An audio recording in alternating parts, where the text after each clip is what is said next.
Hey everybody, we are the Good Doctors of Abbey Research. I'm Dr. Erin. I am Dr. Kristen. If this is your first time joining us, you are very welcome to our YouTube channel. We are two doctors of philosophy, both with expertise in religion and gender and politics and incarceration and artwork and all sorts of things. But currently, we run a consulting company where we help small businesses and nonprofits with any measure of cultural issues. Aside from our consultancy, we do a lot of pop culture analysis as a way to kind of showcase the way that our brains work and to kind of keep our intellectual wheels greased. We love to talk about women and gender and politics and leadership and the patriarchy and feminism and conflict. You'll find it all on our YouTube channel, the whole host of things that we cover. But specifically, we love shows that deal with the reality facing women in whatever time period of the world that it is. But on a side note, we are also huge romance fans, huge. And we have literally been waiting for Bridgerton to come out since the day we heard that it was bought by the lovely Shonda Rhimes. And y'all, like, giddy isn't even the level. I don't The know. last time I felt like this was when we were going to see Hamilton for the first time. Correct. Facts. Like Hamil week and the Bridgerton week were the equal emotional energy for me. Correct. Yeah. So we're going to be talking about Bridgerton, the Netflix smash success that dropped on Christmas Day 2020.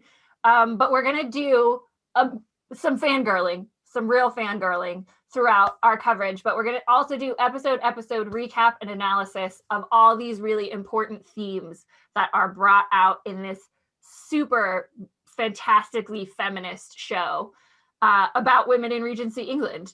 But before we jump into talking about episode 1, Diamond of the First Water, I'm going to pass the baton over to Dr. Kristen, who has been living in romance land for almost longer than I've been alive. Just joking. I'm like 4 months older than her.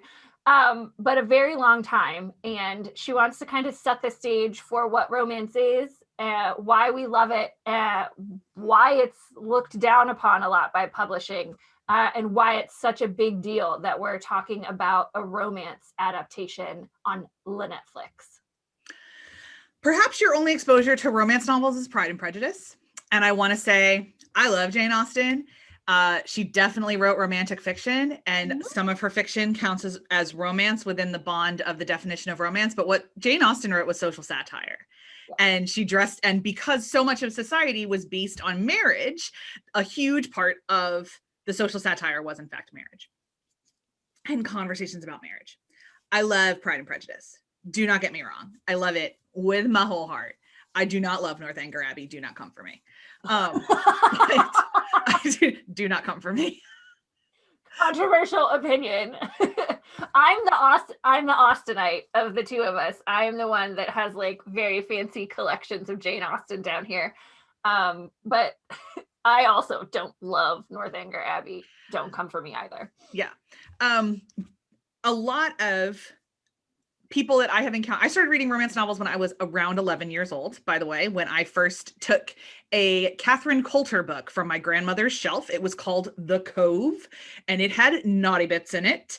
And after I read the naughty bits, I had questions, and I went to the internets, and I found out that there was lots more books with naughty bits in it. But fundamentally, what they are high fantasy. Yeah. And they're simply high fantasy that focuses on the pleasure and joy of the two protagonists. For a really long time, romance entirely focused on heterosexual relationships. So a lot of the older definitions of romance you will hear in very, it's a female-centric genre where the heroine is always the focus, the heroine's journey is the focus, and she gets a happily ever after with the hero. As we have grown our understanding of the scope of love, we've played around with those words. So now, according to the Romance Writers Association of America, of which I am not a member but aspire to be someday, they run the kind of gold standard awards. They used to be called the Ritas, now they're called the Vivians, after the first president of the RWA. A romance novel has two key elements. It has a central love story. The main plot centers around individuals falling in love and the struggle to make a relationship work. A writer can include as many subplots as he or she wants, but that relationship better be the focus of the novel. The other guarantee that you have is an emotionally satisfying and optimistic ending. This is like usually shorthanded to HEA/HFN. So happily ever after or happy for now. But don't come at romance readers with that the end of the marriage getting back together book is actually a divorce. That is not a romance. That is a fiction. I'm sure it's a delightful fiction. I've read several of them, but it is not a romance. So there are lots of formats of romance novels, but the two biggest categories are the series, or what we call like category romances. And that's your Harlequin, your Mills and Boons, the ones that are like romantics that publish 6 or 7 books a month. And are kind of the category romances. Then you have the single title stuff, which is what Bridgerton is. So Bridgerton was published in the year 2000 by Julia Quinn by the publishing house Avon, which is arguably the largest imprint of romance. It's definitely the gold standard of historical romance. Sure. And Regency in particular, which for a host of reasons I'm happy to get into, is the preferred time frame of historical romance predominantly. I read around between 400 and 600 books a year, and I've read that many since I was 11. And most of them have been romance. So you can imagine that I have lots of recommendations for you. We will do definitely if you like Bridgerton, then read this, because we have some feelings. We would encourage you to explore the works of Lisa Kleypas and Julie Ann Long for very similar vibes. Tessa Dare is a lot more sarcastic and a little bit thirstier, but also very good historical romance. I'm looking at my shelf. There's a really good series by Sarah MacLean.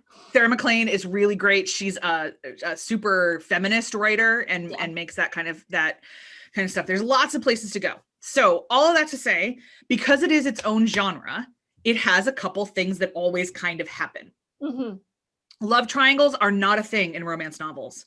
They're just not something that we're necessarily interested in, because usually it is an impediment to the happily ever after. Yeah. So the fact that there is a introduced love triangle in this is an entire machination of the show, and would not have probably entered the book The Duke and I. The Bridgerton series is a series of 8 books that all center around the 8 Bridgerton siblings. The first ones were published in 2000, and they kind of went on from there. They are what made Julia Quinn's career. She is known for writing Bridgerton. She's written a couple prequels, and she's written a spin-off series, but nothing has really touched in the hearts of readers the magic of the original 8. Mm-hmm. We all have rankings. Yes. When I first met Dr. Erin, she did not read romance. I know, that's what I was like. And I was super respectful of that. I didn't push. But when she said that she was ready to dip her toe, I knew where I needed to start was actually first hockey books. So we started there. We started with hockey romances. Yeah. Cause I'm already in with the hockey. Yeah. And then I was like, okay, if you're ready to dip your toe into Regency, I need to introduce you to Daphne Bridgerton. To the Bridgerton clan. Yeah. And my life has been forever changed. I spent the majority of 2020 reading only romance novels because they're easy, they're quick, and they end happily. They are structured joy. You are promised certain things. Yeah, and and like the thing that amazes me that like I guess I've been reading romance for like 3 or 4 years now is that and I'm a very empathetic person and emotionally empathetic person, so I feel emotions very strongly and I express them very strongly, even when it relates to fiction. But like I've read, I don't know, 100 romance novels at this stage, and I still get the like achy part in my chest, and like sometimes they still make me cry, and I'm like sitting there crying going, but Erin, you've got 30 pages left, like it's gonna be okay, and I'm just like, but they broke up. So it is structured joy. There's sometimes a little bit of pain, only if you're naive like me. No, there are writers that lean into the angst. There's a very popular writer named Marianne Zapata, whose books are long. They're 500-600 pages. They're only published on ebook. They're all sports romances, but holy hell are they painful. Angsty. Go to Marianne Zapata because you want pain. So there's everything from, there's terms called closed door romances, which is where the love story is central and the main characters may have sex, but you don't read about it. The door to the bedroom closes. Then you have open door romances, which is what Bridgerton is. Then you have erotica, which is the story is mainly sexual. The focus of the story is the sexual encounter. You've got would you like to read about pirates? We have pirates for you. Would you like to read about a Civil War slave escaping? Alyssa Cole would love to tell you those stories. Do you want to read about New Orleans? I got Piper Hughley and I've got Beverly Jenkins. You want to read any of those? Would you like to read more about dukes? Let me tell you, we like to pretend that there's somewhere around 4.9 million dukes, and we're duke crazy here in the Romance Landia. I am currently, in fact, reading a book by Julia Long entitled What I Did for a Duke. So many dukes. They're everywhere. So many dukes. Yeah. I think in England there are actually only probably like 10, but whatever. It would be fantastic if we just tallied up all the dukes. Oh my gosh, I'm sure somebody has for a PhD. So that, speaking of, academic books are the subject of a very high academic, romance novels are the subject of high academic work. I've done academic research on, in particular, Christian women's encounters with sexuality in the books that they read, and how does it inform their lives, especially those in my generation who were raised in purity, in the True Love Waits purity culture. So it's a very, very formative thing. Couple other quick things. It makes up about 23% of the publishing industry. Wow, that's a lot. Romance pays for the publishing industry in a lot of ways. One of every four books. Just about every 4 books is a romance. One of every 4 books is a romance. All the big 5 publishers have romance imprints. A couple of them have multiple. Harlequin is the one kind of associated with it, and Harlequin is definitely still around and is even more narrowly structured joy.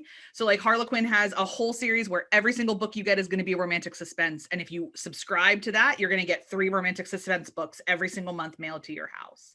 Romance novels are one of the reasons that ebooks got to be so massive. We were the earliest adopters of them, because one of the reasons most of us don't talk about reading them is because the rest of the planet shames us for it and makes fun of us. So reading a book with that cover on the subway may not have been something you wanted to do, but you pull up your Kindle and no one has any idea you could be reading Malcolm Gladwell. No one knows.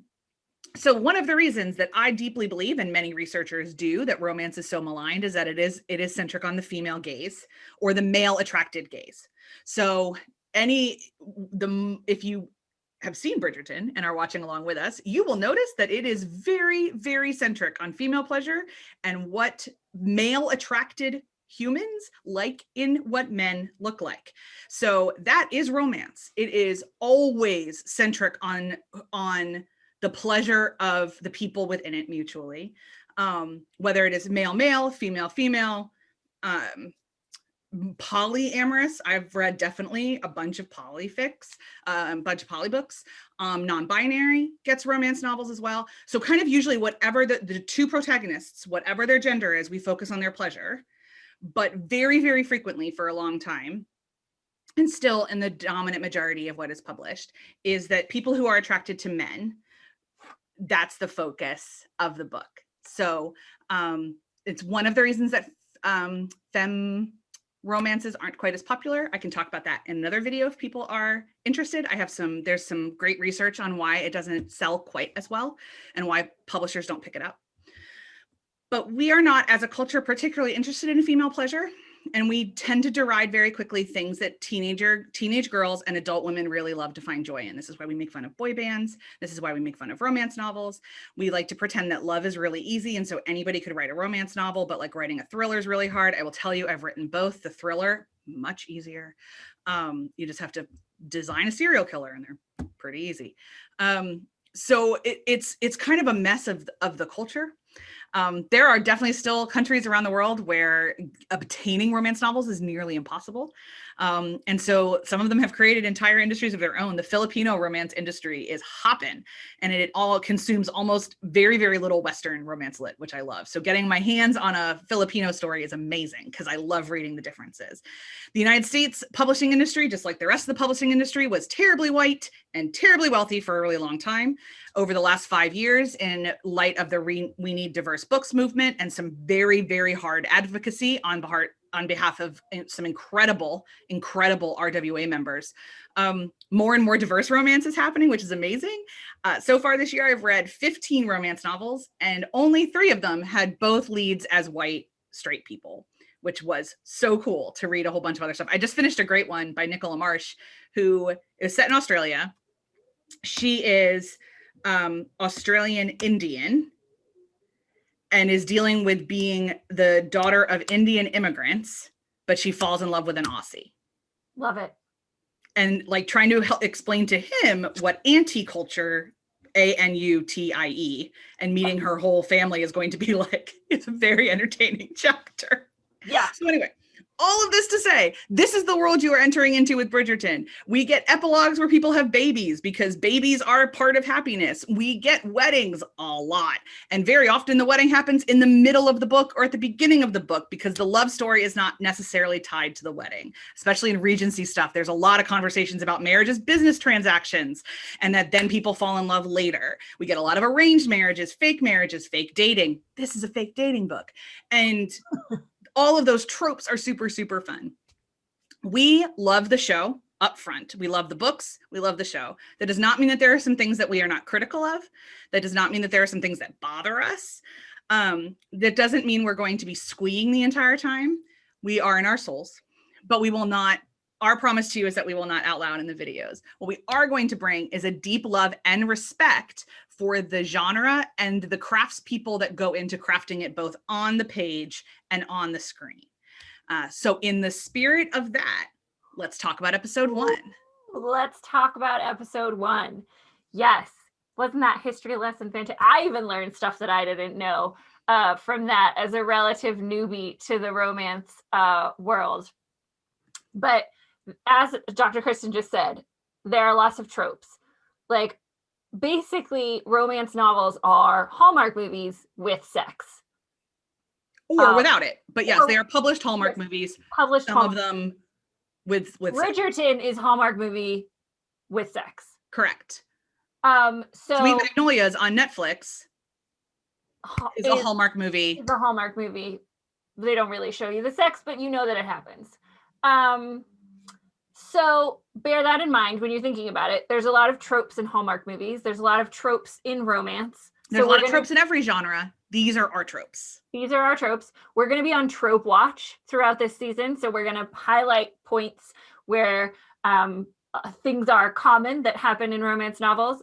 As Dr. Kristen said, The Duke and I, which is the first Bridgerton book, and it comprises this first season, is a lot of tropes, but fake relationship being one of them, the driving force between Simon and Daphne. So episode 1, Diamond of the First, Wash Her. We break in with the voice of the beloved Julie Andrews as Lady Whistledown. When they cast that, there were lots of squeeze. And really, we are getting introduced very quickly into the Bridgerton family and the other key families through the narration of Lady Whistledown. So we meet the Featheringtons and we see just how hungry Portia Featherington is to get her daughters married. We meet the Bridgertons kind of in contrast. And we get sex in the first 5 minutes as we find out that all of these young ladies are getting dressed up to go be presented in front of the Queen. And Anthony Bridgerton is pleasuring somebody against a tree. Anthony Bridgerton is a little bit busy. He checks his watch. Oh crap, I'm late.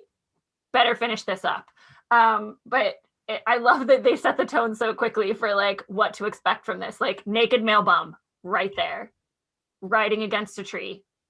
5 minutes. In terms of Anthony is the Viscount Bridgerton, which is the title of the Bridgerton family. His father died when he was 12. 18. And sorry? He was 18, wasn't he? No, he was younger. Oh, okay. At least in the books, he was younger. So because there's like 12 years between them, like she had a kid every year, something nuts. Anyway, so maybe he was 18. Apologies. It's been a couple months since I read the book. But died before he could really even learn how to be the Viscount. Mm-hmm. So we get Anthony's book in number 2, and a lot of the season, Anthony's story in the series, we think is setting up who he's going to be in season 2. So he is very much in life for pleasure right now, and we get that throughout the rest of the first episode. But he's always balancing that with family obligation, and that incredible tension is what Anthony has to play with, and we find that out immediately in the first scenes, but then also in the rest of his interactions with Sienna, the opera singer, throughout the rest of the episode. Lord, did I get tired of that storyline just a little bit, because I was like, Anthony, child, wake up. You can't marry her. What are you doing? What are you doing? We'll get into that. So we get to meet Daphne Bridgerton just really briefly as she is presented to the queen, who is a Black lady, Queen Charlotte. We'll get more into race and Bridgerton as we go throughout the series, but we should say this show is an experiment in colorblind casting, or creating a world in which that didn't really exist in Regency England, where Black folks could be elevated to certain social statuses like dukes and queens and ladies, etc. And we definitely have evidence that there was people of color in the Ton, as they call it. Yes. There's Queen Charlotte was mixed race from all of the documentation that we found, who is King George's wife, to place you the madness of King George, to place you where we are. We're in 1813, so this is the King George that America rebelled against. To anyone seen Hamilton? This is Jonathan Groff, and he is in the throes of his mental illness at this point, which is one of the reasons that we get this Regency period where everything is kind of a little bit nuts, because the queen's driving force is she wants to be entertained, and there is no other palace power. Anyway, but they're not documented as well. There are definitely people of color in the upper classes in England. The ease at which they move about in this particular world does appear to be fictional. Mm-hmm. But do not hear what Dr. Hinson just said, what Dr. Erin just said about that it wouldn't exist, as though there were no Black people in the Ton. There absolutely were. A lot of other romance novels have been whitewashed and not experienced it, including Julia's own book. She's had to admit that she did that poorly. Yeah. And I think it's more important to remember maybe that if it didn't exist in reality, it certainly hasn't existed in fiction for a long time. And so that's maybe even the more important point to note, was that the Ton was actually way more diverse than we ever consider it to be, but it was written as white and has been written as white for a very long time. So intentionally making it more realistic and bringing in this diverse casting is a pretty exciting thing. There's been some controversy around it. People have different opinions, which we'll get into. But I, for one, absolutely adored it, especially in the book. Like, if you read Simon's description in the book, there's at no point does it say he's a white man. So you can definitely play with a lot of this casting as well. So we get really early on that the determination of a young lady's value is in her presentation to society, how she presents herself to society, how eligible she is for marriage, and how quickly she can secure an appropriate marriage for her status, whatever that may be. And so the entire social world, this is her big introduction. And Daphne does amazingly well. As we see, she is marked by Lady Whistledown as the diamond of the first water. The Featherington sisters do not fare as well, unfortunately. But she knows very early as well. Daphne is the oldest daughter of the Bridgerton clan. She's the fourth in line, but the three older siblings are all boys. And she knows her responsibility for marriage is to help her other sisters. If she does not make an advantageous marriage, it will harm her sister's reputation. It will diminish their ability to find appropriate matches. And Daphne has known this probably since she was like 12 or 13. And she's what, 20 when they come out? 19, I think 1920. Yeah. 1920 generally when you're presented to society. And so what I love about Daphne in the books and Daphne in this season is that she is exceptionally mature for a 20-year-old, because she is known for her whole life that it is the only thing she's been trained for. And we get this conversation that she has with Anthony, is to be a wife and a mother. And she has to do it perfectly so that her sisters can also succeed. Because what else is there for a woman in society? And this season will explore that through some of the other characters like Madame Delacroix and Sienna. What else is there for a woman if she doesn't marry well? But from Daphne's perspective, like literally nothing. Yeah, and the juxtaposition here is that it's technically Anthony's responsibility to find her a match. Yeah. As the head of the household. So if their father was alive, that's what he would be doing. Anthony is not good at this. No. He is looking at the wrong things in a way. And because at the point that we meet them, he has turned down so many other people, we are left with Nigel Burbrook. Daphne says in no uncertain terms, she is not marrying. That scene at the Danbury Ball is hilarious, where he's just like, nope, nope, nope, nope, nope, nope, nope. No. Great. Super helpful. Thanks. Anthony has so much growing to do. God so much growing.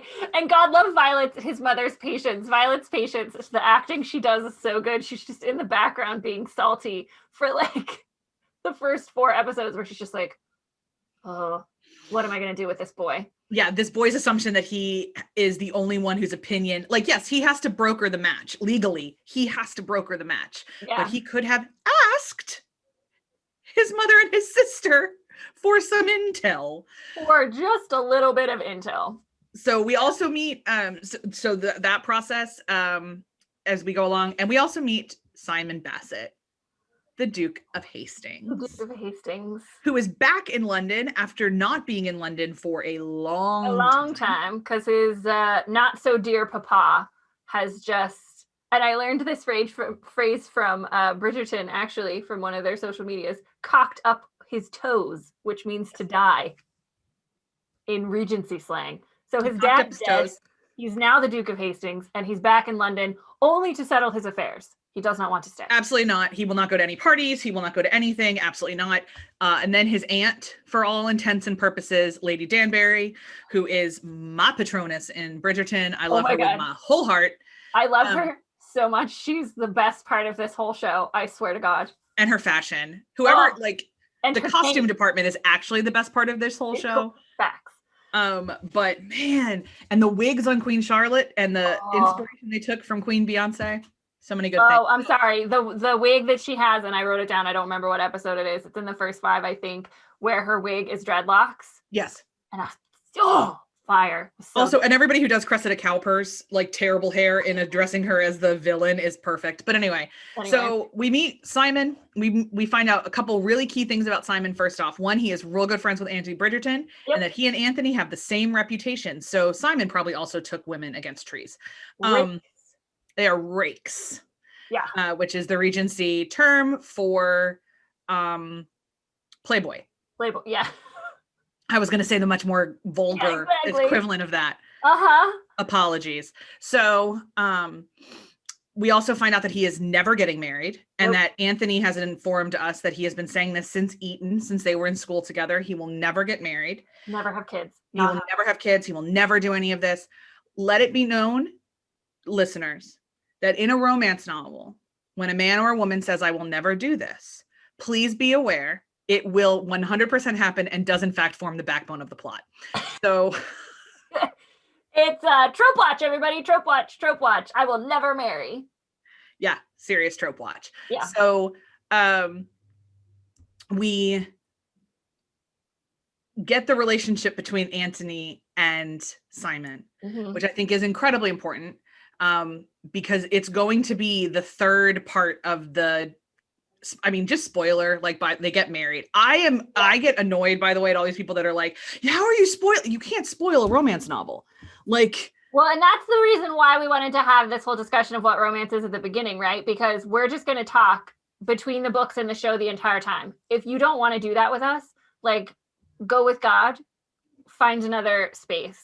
But y'all, we just told you it's the way it happens. You meet Simon and Daphne very early on. The second they butt heads, which is the second that their meet cute happens when she bumps into him at the Danbury Ball, that's it. We know they will end up.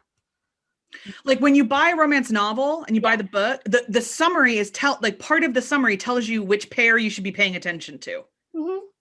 I can tell you that Penelope and Colin get together because we call it Penelope and Colin's book. Yeah. There's a paragraph about one and a paragraph about the other.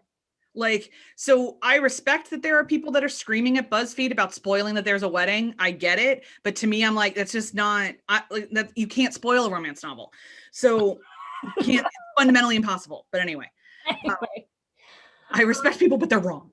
but they're not on this. So that the friendship and the relationship and the long-standing relationship between Anthony and Simon is the third piece, is another piece of Daphne and Simon's marriage. The other one is his dead father. So there's actually four people in their marriage. Crowded. It's a crowded marriage, and it's going to take a little while to work out. But anyway, back here, we're at flirting.